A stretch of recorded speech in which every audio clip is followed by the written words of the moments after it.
Hello दोस्तों, नमस्कार। स्वागत है आप सभी का हमारे आज के इस वीडियो में।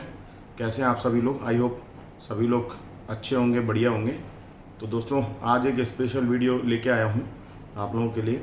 अगर आप लोग नई प्रॉपर्टी ख़रीदना चाहते हैं, कोई प्लॉट लेना चाहते हैं, डुप्लेक्स लेना चाहते हैं, या मान लो सपोज दैट किसी कच्ची कॉलोनी में लेना चाहते हैं प्लॉट, अगर आपका बजट कम है, और अगर सपोज दैट एक टाउनशिप में परचेज़ करना चाह रहे हैं कोई फ्लैट, डुप्लेक्स, प्लॉट्स, तो आपको एक अच्छे बिल्डर की पहचान कैसे करनी चाहिए और टाउनशिप के दस्तावेज वगैरह कैसे चेक करने चाहिए, तो थोड़ी नॉलेज दूंगा। वैसे तो मैंने प्रॉपर्टी खरीदते समय किन किन डॉक्यूमेंट्स का ध्यान देना चाहिए, वो सारी बातें मैंने वीडियो बनाया था अभी से बहुत टाइम पहले, जब फर्स्ट लॉकडाउन लगा हुआ था, तो उस टाइम पर बना के मैंने डाला हुआ था। तो आप लोगों ने शायद नहीं देखा है, क्योंकि उस टाइम पर काफ़ी कम लोग थे चैनल पे। तो आज मैं ये सारी डिटेल आपको बताऊंगा। तो वीडियो के स्टार्ट करने से पहले आप लोगों से रिक्वेस्ट रहेगी कि अभी चैनल पर नए हैं, आपने अभी तक सब्सक्राइब नहीं किया, तो प्लीज़ हमारे चैनल को सब्सक्राइब कर लीजिए और बेल आइकन को भी प्रेस कर दीजिए, जिससे कि सारे लेटेस्ट वीडियो अपडेट आप लोगों को मिलते रहेंगे। तो दोस्तों, आज की वीडियो में सबसे पहले स्टार्ट करता हूँ। तो first of all, suppose that मान लीजिए आप कोई कच्ची कॉलोनी में प्लॉट लेना चाहते हैं, सस्ते प्लॉट जिनके बजट में टाउनशिप वाले प्लॉट आते नहीं हैं। तो बेसिकली उनको जो ध्यान देना चाहिए, तो सबसे पहले तो उनको देखना चाहिए जो टाइटल है। बेसिकली सपोज दैट मान लीजिए कोई एग्रीकल्चर लैंड है, तो एग्रीकल्चर लैंड को कोई किसान है या कोई बिल्डर है या कोई आदमी है जो प्लॉट में कन्वर्ट करके, रेजिडेंशियल में कन्वर्ट करके और सेल कर रहा है, तो आपको सबसे पहले तो 30 ईयर्स का या 40 ईयर्स का टाइटल चेक करना चाहिए कि मतलब ये खाते की ज़मीन है, पहले किसकी थी, उसके बाद में किसकी थी। तो सबसे पहले तो ये रजिस्ट्री आपको चेक करनी है, पूरी टाइटल डीड आपकी जो है चैन क्लियर होनी चाहिए। सेकेंड थिंग, आपको ध्यान देना चाहिए कि ये ग्रीन बेल्ट में तो नहीं आ रहा है एरिया। मतलब जैसे TNCP होती है या मास्टर प्लान होता है, तो गवर्नमेंट उसमें डिसाइड कर देती है कि ये वाला एरिया ग्रीन बेल्ट रहने वाला है, ग्रीन जोन रहेगा या जो भी कुछ है, तो आपको उसका ध्यान देना है कि ये एरिया ग्रीन जोन में तो नहीं आता है। तो एक तो वो देखना है आपको, तो उसके लिए थोड़ी सी मेहनत लगेगी, आपको किसी एडवोकेट को पकड़ना पड़ेगा। तो टाउन एंड कंट्री प्लानिंग के ऑफिस में जाकर के पता लगा सकते हैं। दूसरी बात, नजूल की NOC। तो नजूल की NOC तो बहुत सारे बिल्डर्स को, बहुत सारे लोगों को मिल जाती है, वो लोग ले लेते हैं नजूल की NOC। बट कई बार वो प्रॉपर्टी, जैसे मैं खुद इतने टाइम से काम कर रहा हूँ, 10 साल हो चुके हैं, तो मैंने ही एक टाउनशिप थी, वहाँ पर कुछ प्लॉट लिए हुए थे, कुछ इन्वेस्टमेंट किया था, आपने कुछ लोगों का इन्वेस्टमेंट कराया था। तो उसमें प्रॉब्लम ये आ गई कि जब पता किया गया कि उस प्रॉपर्टी का डाइवर्जन क्यों नहीं हो रहा, आधी प्रॉपर्टी का हुआ है, वो भी डाइवर्जन कैसे कराया हुआ था कि सपोज दैट मान लीजिए मैं किसी चीज़ का टैक्स मैंने दिया नहीं है, तो मैं उनको बता रहा हूँ कि साहब मैं गिल्टी हूँ, मैंने टैक्स नहीं दिया है, तो आप पेनल्टी लगा दो मेरे ऊपर और मेरे से टैक्स ले लो। तो मतलब गवर्नमेंट ने डायरेक्ट डाइवर्जन नहीं किया, विभाग ने पेनल्टी लगा करके उसका डाइवर्जन हो गया। जैसे सपोज दैट मान लो मैं किसी ज़मीन को डाइवर्ट कराना चाहता हूँ, तो एग्रीकल्चर से रेजिडेंशियल में कराना चाहता हूँ, तो उसके कुछ नॉर्म्स होते हैं, वो पेपर फिल करना है, वो ड्यूटी देनी है आपको, जो भी उसकी फ़ीस रहती है वो फ़ीस जमा करके हम डाइवर्ट करा सकते हैं, तो डाइवर्जन हो जाता है। या मान लीजिए कोई रेजिडेंशियल भूमि है और वहाँ पर कॉमर्शियल हो गया, तो उसको रेजिडेंशियल से कॉमर्शियल में कन्वर्ट कराना है, तो वो सब करा सकते हैं। तो बहुत सारे लोग क्या करते हैं कि उसको रेजिडेंशियल मतलब डाइवर्जन को एज ए पेनल्टी दिखा करके करा लेते हैं। तो कुछ मामले में वो सही भी होता है, कुछ मामले में वो गलत होता है। जैसे हमने वहाँ पर जब पता किया टाउन एंड कंट्री प्लानिंग में, तो वो ज़मीन जो थी वो ग्रीन बेल्ट में आ रही थी, तो ग्रीन बेल्ट में आ रही थी, तो फ्यूचर में चांस थे। हालांकि बहुत सारी ऐसी कॉलोनी होती हैं, आप लोगों को पता है कि आजकल के जितने भी हमारे पॉलिटिशियंस होते हैं, तो उनको अपना वोट बैंक चाहिए होता है। तो सपोज दैट वहाँ पे 1000 घर बन गए, तो उनको पता है कि उनके 1000 वोटर हैं या 2000 वोटर हैं फैमिलीज़ में, तो वो वोट उनके चले जाएंगे। तो हो सकता है कि उनको, जैसे ग्वालियर के अंदर आप लोगों को पता है कि बहुत सारी कॉलोनियों को लीगल कर दिया गया है, जो कि पहले अनलीगल थी और उनको लीगल कर दिया है। अब जैसे कि अपना पुराना ग्वालियर है या हाजीरे वाला एरिया है, वहाँ पर आप लोगों को पता ही होगा, पुराने जो घर हैं आज से 100 साल पुराने, तो पहले कुछ होता ही नहीं था। जैसे अभी एक मेरे मिलने वाले हैं, तो वो अपनी प्रॉपर्टी सेल कर रहे हैं, तो अब उनसे पता किया गया कि साहब आपके मकान की रजिस्ट्री, तो उन्होंने बोला हमारे पास रजिस्ट्री नहीं है, ट्रांसफ़र है। तो ट्रांसफ़र कैसे? पहले हमारे 100 साल 150 साल पहले हमारे उन दादा के पास में था, वहाँ से हमारे पास आई, तो नगर निगम में कुछ टाइम बाद में वो चढ़ गई, तो वो टैक्स भर रहे हैं और ट्रांसफ़र है। जैसे मृत्यु होने के बाद में ट्रांसफ़र हो जाती, तो वो उनके पास पेपर है, बाकी रजिस्ट्री होती नहीं थी इतनी पुरानी प्रॉपर्टी की, तो वो उनके पास में रिकॉर्ड्स नहीं है।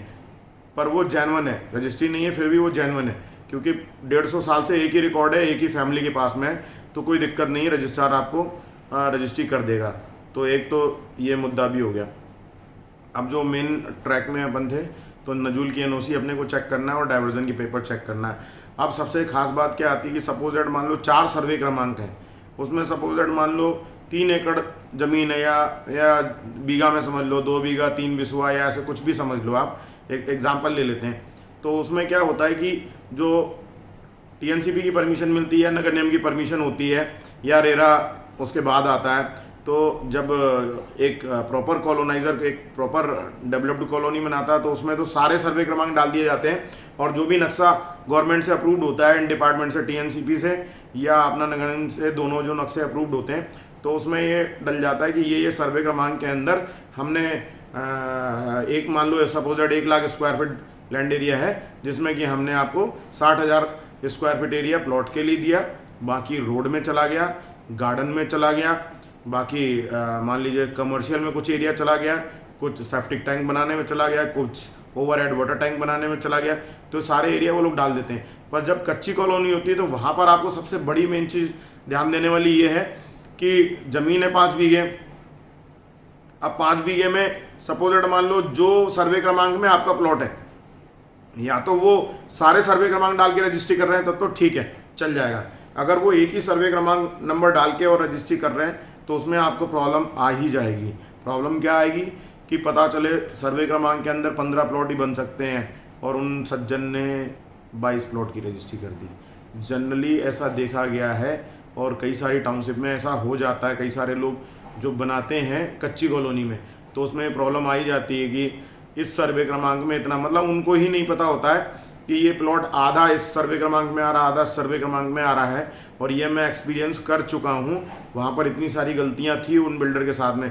मोस्टली जो बड़ा गांव वाला एरिया है उधर ऐसा हो रहा है, बिंड रोड के साइड में जहाँ पर कच्ची कॉलोनी। तो आप लोगों को बहुत ध्यान देना है, अगर कोई भी ग्वालियर में परचेस कर रहा है, दूसरी जगह का तो मेरे को पता नहीं है वहाँ पर कच्ची कॉलोनियाँ कैसे बनती हैं या क्या परमिशंस होती है, पर अपने ग्वालियर का नॉलेज है तो वो मैं आप लोगों के साथ में शेयर कर रहा हूँ। तो आपको ये सारे दस्तावेज चेक करने। और फार्म 4 है तो आपको सिंपल सी बात है, अगर पुरानी फार्म 4 है तो जाहिर सी बात है रेरा था नहीं या कंप्लीशन सर्टिफिकेट मिल चुका है तो रेरा की कोई ज़रूरत नहीं है। नगर निगम ने अगर कंप्लीशन सर्टिफिकेट दे दिया है तो रेरा वेरा की ज़रूरत नहीं पड़ेगी। और छोटी प्रॉपर्टी है तो उसमें भी रेरा के कुछ नियम कानून होते हैं कि ये सपोजेड मान लो 5,000 एरिया से कम एरिया में फ्लैट्स बने हुए हैं तो उनमें रेरा अप्लीकेबल नहीं है सपोजेड। तो वो नियम आपको पढ़ने हैं, मेरी बातों पे केवल भरोसा नहीं करना है, या कोई अच्छा एक लीगल लॉयर आपको चेक करना है जो कि एक प्रॉपर नेशनलाइज बैंक का सर्च करता हो, रिपोर्ट बनाता हो, उनसे आप मिले। बहुत सारे एडवोकेट हैं, 1-2 को मैं भी जानता हूं। तो अगर कुछ रहेगा तो आप लोगों को चाहिए रहेगा कमेंट बॉक्स में पूछेंगे तो मैं आपको नाम नंबर दे दूंगा उनका, तो आप लोग उनसे अपनी प्रॉपर्टी का सर्च करा सकते हैं, अपने हिसाब से चेक कर सकते हैं। क्योंकि आज की डेट में मान लीजिए 15,000 भी खर्च हुए और आपने 15 लाख की प्रॉपर्टी ली है तो जस्ट 1% हुआ, तो 1% ऐसा ज़्यादा बड़ी कॉस्ट नहीं है कि आपको बहुत कोई दिक्कत हो। लेकिन अगर सपोजेड मान लीजिए आपने सर्च नहीं कराया और कोई अनलीगल प्रॉपर्टी आपने ले ली तो आपके 15 लाख रुपए पानी में जा सकते हैं, डूब सकते हैं। तो इसलिए आपको जांच ज़रूर कर लेनी चाहिए मेरे हिसाब से। अब आते हैं टाउनशिप की बात करते हैं। तो सपोज दैट दोस्तों, आप सपोज दैट मान लीजिए कोई टाउनशिप में फ्लैट लेने जा रहे हैं, तो फ्लैट परचेस करते समय आपको 2-4 बातों का बहुत ध्यान देना है। बिल्डर बहुत मीठी मीठी बातें करते हैं, मैं ये नहीं कहता कि सारे बिल्डर ख़राब होते हैं, बिल्डर सही होते हैं, हर आदमी अपने हिसाब से अच्छा ही बनाता है, पर आपको 3-4 चीज़ें चेक करनी है। जैसे कि सबसे पहली चीज़, आजकल प्रीपेड मीटर चल रहे हैं, तो प्रीपेड मीटर से आपको क्या ध्यान देना है कि कहीं ऐसा तो नहीं है बिल्डर प्रीपेड मीटर का जो आप रिचार्ज कराते हो उससे ही मेंटेनेंस काट लेता है। तो कई बार क्या होता है कि मेंटेनेंस नहीं भी देना है और आपको बिजली चलानी है तो आपकी बिजली नहीं चलेगी, आपका मेंटेनेंस कट जाएगा। और मेंटेनेंस का प्राइस क्या है पहले ही आप बिल्डर से बात कर लें कि 1 रुपये स्क्वायर फीट रखा है, 1.25 रुपये रखा है या 1.5 रुपये रखा है। ग्वालियर के हिसाब से मैक्सिमम है 1.5 रुपये, या बहुत हाई क्लास तो मैंने जहाँ तक सारी टाउनशिप विजिट करी, आप लोगों ने वीडियो भी देखा होगा, तो बहुत ही हाईफाई टाउनशिप है कि भैया 5 स्टार फैसिलिटी है। तो 5 स्टार वाली तो कोई टाउनशिप है नहीं ग्वालियर में, क्योंकि मैं भी 50 बार गया हूँ हर एक टाउनशिप में। कुछ 1-2 गिनी चुनी टाउनशिप है, नाम तो मैं लूँगा नहीं किसी का, जहाँ पर प्रॉपर सिक्योरिटी गार्ड आपकी विदाउट एंट्री आपको जाने नहीं देंगे, या कहीं पर माई गेट ऐप लग गया है तो जब तक सामने वाला फ़ोन नहीं उठाएगा या रिप्लाई नहीं देगा तब तक वो आपको जाने नहीं देंगे। अदरवाइज सारे टाउनशिप में आप गार्ड पूछेगा भी नहीं आप कार से जा रहे हो, आपको नहीं पूछेगा। आपने ज़रा सा उसको डांटा, वो आपको जाने देगा। वहाँ के रेजिडेंट भी हैं, वो भी नहीं स्टिक होते, क्योंकि वो खुद अंदर जाते हैं। अगर उनका कोई रिलेटिव आ गया या वही आ गया, मान लो सपोज दैट गार्ड चेंज हो गया, तो अब गार्ड चेंज हो गया तो अब नया गार्ड आएगा भाई साहब, तो वो आपसे पूछेगा तो सही कि आप क्यों अंदर जा रहे हो, कौन जा रहे हो, आपको फ्लैट है, क्योंकि उसको भी पता करने में, मान लो 700 फैमिली है तो 700 फैमिली के ओनर्स कौन है उसको भी थोड़ा सा टाइम लगेगा। तो अगर आपने 1-2 बार बता भी दिया तो उसमें कोई दिक्कत वाली बात नहीं। आपके फैमिली की सिक्योरिटी की बात, आपकी टाउनशिप की सिक्योरिटी की बात है। पर ग्वालियर के लोग क्या चाहते हैं, नहीं हमसे कुछ भी मत पूछो और आप तो जस्ट हमें जाने दो, हम महाराज सिंधिया कह सकते हैं या कुछ भी एग्जाम्पल आप लोग ले लो, तो हमें रोक नहीं सकते हो आप। तो उससे आपको ही प्रॉब्लम होती है। तो ये चीज़ आपको चेक करनी है कि उतनी अच्छी सिक्योरिटी है क्या, एक ब्रांडेड सिक्योरिटी लगी हुई है, ब्रांडेड सिक्योरिटी गार्ड्स होंगे। जैसे कुछ अच्छी कंपनी है जिनके पास में वो रिटायर्ड एक्स आर्मी मैन लेते हैं, तो रिटायर्ड एक्स आर्मी मैन रहेगा तो जाहिर सी बात है ज़्यादा तनख्वाह लेगा, ज़्यादा तनख्वाह लेगा तो सिक्योरिटी महंगी होगी। तो उसके हिसाब से वो भी डिपेंड करता है कि आप जो मेंटेनेंस का कॉस्ट कर रहे हो उस कॉस्ट में वो सिक्योरिटी भी काउंट होती है। और आपको सबसे बड़ा जो मुद्दा है ये देखना है कि जैसे एडवांस मेंटेनेंस होता है, जैसे इंटरेस्ट फ्री, जैसे एडवांस मेंटेनेंस होता है, तो उसमें आपको ये ध्यान देना है कि मान लो आज की डेट में सपोज दैट एक रुपये पर स्क्वायर फीट है, तो 1 रुपये पर स्क्वायर फीट उनसे आपने पूछा कि आपकी टाउनशिप में क्या चल रहा है। मान लो रहती हुई टाउनशिप है, कोई नया टावर बना रहे हैं या कोई नई प्रॉपर्टी लॉन्च कर रहे हैं उसी टाउनशिप के अंदर, और उसमें 300 फैमिली पहले से रह रही, तो आप उनसे, ये आपका राइट्स बनता है, आप उनसे क्वेश्चन करना है कि भैया आप मुझे पहले तो ये बताओ कि आपके यहाँ मेंटेनेंस क्या चल रहा है। तो उन्होंने कहा साहब 1 रुपये चल रहा है, सपोज दैट 1500 स्क्वायर फीट की प्रॉपर्टी है, तो 1 रुपये के हिसाब से 1500 रुपये हो गया। मान लो अभी टाउनशिप के दायरे में आती है, अभी सोसाइटी नहीं बनी है, RWA नहीं बना है, तो आपको GST लगेगा, तो मान लो 18% GST लगेगा, तो 1500 रुपये में मान लो GST लग गया, जो भी कैलकुलेट किया 300 रुपये या जो भी हो गया, तो अप्रॉक्सीमेट 15 दिन 1800 मान लेते हैं सपोज दैट, तो 1800 लगना है। अब 1800 इंटू 12 मंथ, मान लो 1 साल का वो एडवांस मेंटेनेंस ले रहे हैं, तो आपको ये कैलकुलेट करना है और उनसे क्वेश्चन करना है कि आप मान लो 30,000 रुपये एडवांस मेंटेनेंस ले रहे हो और 1 ईयर का बता रहे हो आप, तो ये जस्टिफाई कैसे हो रहा है, आप कैसे ले सकते हो। और आई थिंक रेरा में भी आप अगर जाएंगे पढ़ेंगे तो आप, हो सकता है मे बी इसके लिए लॉ बना हो, नहीं बना है तो मैं रेरा से भी दरख्वास्त करूँगा, जो भी डिपार्टमेंट के अधिकारी लोग हैं, ये भी आप ला सकते हैं एक रूल्स कि आपके यहाँ जब करंट में मेंटेनेंस इतना चल रहा है तो आप इतना क्यों कर रहे हैं।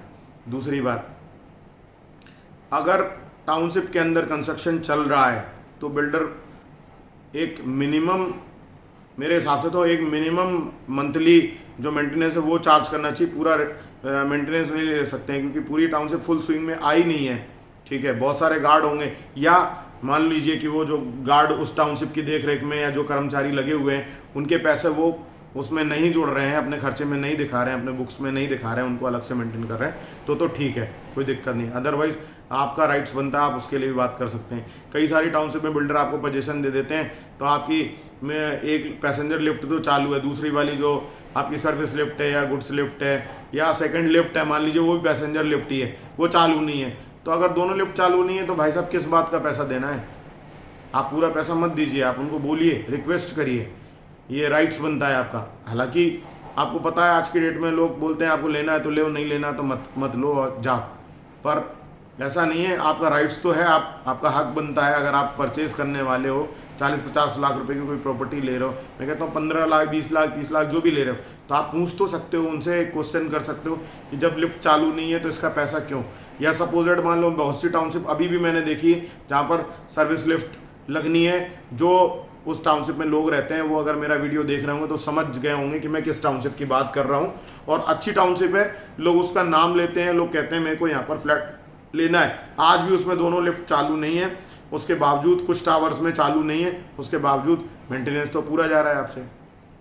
मान लीजिए कोई लाइट्स ख़राब है, कुछ भी ख़राब है, तो भी मेंटेनेंस पूरा जाना है। तो इन सब बातों का आपको ध्यान देना। और एक बहुत बड़ा मुद्दा जो कि मोस्टली टाउनशिप में देखा जा रहा है कि ऐसा सुनने में आ रहा है बिल्डर कि मैं मतलब ये नहीं कहना चाहता हूँ, बिल्डर का जो भी लीगल पर्सन रहे या जो सेल्स पर्सन रहे, बिल्डर्स को भी चाहिए कि अपने सेल्स पर्सन को ये बताएं कि मिस सेल ना करें, मिस कम्युनिकेशन ना करें। वो अपनी छोटी सी सेल के कारण क्लाइंट को कुछ भी कह देते हैं, तो क्लाइंट को प्रॉपर बताएं। अगर आपका जो क्लब हाउस आप बना रहे हो बनने के बाद में जब क्लाइंट फ्लैट लेगा तो अगर क्लब हाउस यूज़ करेगा तो आप जो भी चार्जेस लेने वाले हो, सपोज दैट आज की डेट में जो महंगाई है उसके हिसाब से आपने 15,000 रुपये साल का 4 मेंबर का अगर आपने बोला है तो आप वो 15,000 रुपये उनको बताइए कि 15,000 रुपये आपको लगेगा। और अगर आप कहते हो कि वो जो क्लब हाउस है वो टाउनशिप की अपनी प्रॉपर्टी, मतलब टाउनशिप की प्रॉपर्टी नहीं है, बिल्डर की अपनी प्रॉपर्टी है, उसमें टाउनशिप वालों का RWA का कोई हक नहीं होगा या रहवासियों का कोई हक नहीं होगा, तो ऑप्शनल होना चाहिए कि क्लब की मेंबरशिप लेनी नहीं लेनी, मेरी मर्जी है मैं लूँगा, मेरी मर्जी है मैं क्लब के पैसे नहीं दूंगा। क्योंकि बिल्डर क्या करते हैं, जैसे 500 फैमिलीज़ हैं, सबसे 50-50 हज़ार रुपये लिए, 25,000 या 30,000 लिए, मान लो 30,000 भी लिए, 100 फैमिली से 30,000 रुपये लिए, आप समझ रहे हो कितना पैसा होता है, लोग कैलकुलेट कर सकते हैं। तो 500 फैमिली आपको पता है टाउनशिप होती है, उसमें आज की डेट में बड़ी बड़ी टाउनशिप बन रही, 500 से कम तो होती नहीं। तो 50,000 रुपये भी ले लिए, कहीं कहीं तो 1 लाख रुपये भी लेते हैं, तो मान लो 5 करोड़ रुपये ले लिए सपोजेड। अब क्लब बना दिए, बिल्डर कहता है मैंने अपने पैसे से बनाया, नहीं आपके पैसे से भाई साहब बनाए, जो भी हम लोग फ्लैट परचेस करते हैं हमारे पैसे से बनता है, पर बिल्डर कहता है कि नहीं हमारे पैसे से बनाए, हमने आपके पैसे से नहीं बनाया। अब तो फिर क्लब का मेंबरशिप का पैसा किस बात का, कि मतलब मैं वहाँ जाऊँगा तो मेरे को डिस्काउंट मिलेगा? भाई साहब हम बाहर का क्लब ज्वाइन कर लेंगे, हमको टाउनशिप का क्लब क्यों ज्वाइन करना है? आपको इसलिए ये भी क्वेश्चन करना है कि सपोजेड मान लो आप कह रहे हो क्लब में बाहर का आदमी आकर के भी मेंबरशिप ले सकता है, तो अब जब बाहर का आदमी मेंबरशिप ले सकता है तो हम जो स्टार्टिंग में मेंबरशिप के पैसे देने हैं वो हम क्यों देंगे? जब यूज़ करने के लिए बाहर का आदमी आएगा 15,000 रुपये वो दे करके यूज़ कर सकता है, तो हम भी उस टाइम पर 15,000 रुपये दे करके यूज़ कर लेंगे। तो ये क्वेश्चन आपको करना है कि क्लब क्या आपकी प्रॉपर्टी पर्सनल रहेगी लाइफ टाइम, या आप जब टाउनशिप हैंडओवर कर दोगे, कंप्लीशन सर्टिफिकेट ले लोगे, तो ये आप RWA को हैंडओवर कर दोगे क्लब हाउस। जैसे कुछ टाउनशिप है उन्होंने हैंडओवर कर दिया, वो तो बिल्डर बाहर के थे, उन्होंने टाउनशिप बनाई, पुरानी टाउनशिप है, वो बात अलग है कि रेजिडेंट उसको मेंटेन नहीं कर पा रहे हैं या ट्रेनर नहीं रख पा रहे हैं, या जो उसके अंदर इक्विपमेंट्स लगे हुए हैं उनको नहीं रिपेयर करा पा रहे हैं, वो पैसे ही नहीं देना चाहते हैं लोग, तो इसलिए वो नहीं करा पा रहे हैं। तो पर उन्होंने RWA को दे दिया, या उन्होंने कहा ये क्लब आप लोगों का है, आप लोग समझिए, आप लोग मेंटेनेंस करिए, आपके मेंटेनेंस के पैसे से क्लब मेंटेन होगा और चलेगा, और आप लोग एक मिनिमम पैसे दीजिए। लेकिन बहुत सारी टाउनशिप में 15-15, 20-20 हज़ार रुपये लगते हैं, तो आप जब उतने पैसे दे रहे हो तो फिर आप मेंबरशिप के पैसे किस बात के दोगे? तो ये आपको समझना है, जब वो प्रॉपर्टी RWA की है नहीं, टाउनशिप की है नहीं, उस पर राइट्स बिल्डर का है, तो मेरे हिसाब से तो आपको मेंबरशिप नहीं लेनी चाहिए।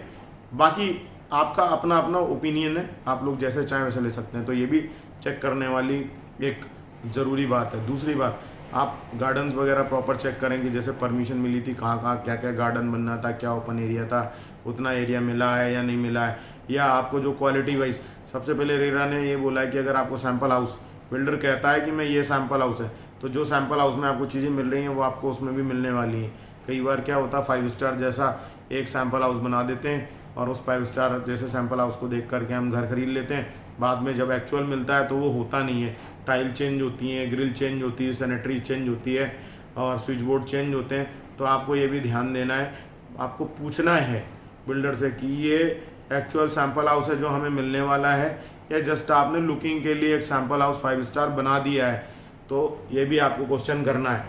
अब बहुत सारे टाउनशिप वाले ये ऐड चलाते हैं, मैं FM पे भी सुनता हूँ, होर्डिंग्स देखता हूँ, और उनके स्टाफ लोग भी बोलते हैं कि भाई साहब प्रीमियम बना रहे हैं, एकदम लग्जरी बना रहे हैं, 1-1 करोड़ रुपए चार्ज कर रहे हैं। तो लग्जरी के नाम पे कहीं ऐसा तो नहीं कि आपको जैगुआर का नाम बता देते हैं, लोग जैगुआर बोल देते हैं कि जैगुआर की सैनिटरी लगा रहे हैं, कूलर लगा देंगे या रोका लगा देंगे। तो भाई साहब मैं आप लोगों को बताना चाहता हूँ उसके अंदर भी 1,500 रुपये का कमोड आता है। जब बिल्डर बल्क में परचेज करता है तो 800 रुपये का ही मिलता है कमोड। आप पहले पूछो 10,000 वाला लगाओगे, प्रीमियम का मतलब है क्या? 800 वाला लगा रहे हो या आप 10,000 वाला लगा रहे हो? आपको बोल देंगे साहब वॉल हैंग सीट लगाएंगे। वॉल हैंग सीट में क्या लगा रहे हैं, प्रीमियम या प्रीमियम नहीं लगा रहे हैं? क्योंकि ब्रांड बताने से कुछ नहीं होता है। आप मारुति की कार जाओगे, आप ऑल्टो भी ले सकते हो, और मारुति की कोई कार आती होगी जो 20 लाख रुपए की भी होगी। तो यहाँ पर 3 लाख रुपए की बात हो रही है, 20 लाख वाला प्रोडक्ट लगाने वाली बात हो रही है, या मान लो बीच में 10 लाख 8 लाख वाली बात हो गई। तो कौन सा प्रोडक्ट आप लगाओगे? प्रीमियम की परिभाषा क्या है आपके हिसाब से?